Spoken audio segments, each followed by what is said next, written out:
মাফাতের শব্দ আমি তাকবীরে ওলা বেঁধে আমি তাকবীরে তাহরিমা বেঁধে সূরা কেরাত পড়ে যখন মাঝখানে গেলাম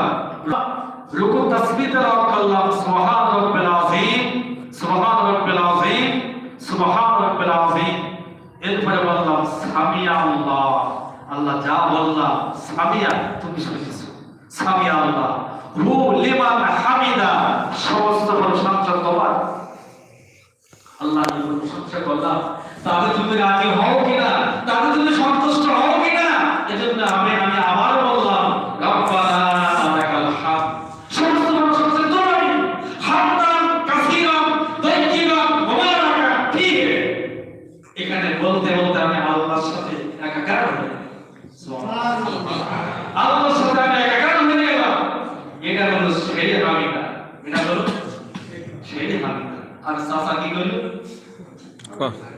কারণে হামিদা হিন্দু কাকা কইছে কারণে হামিদা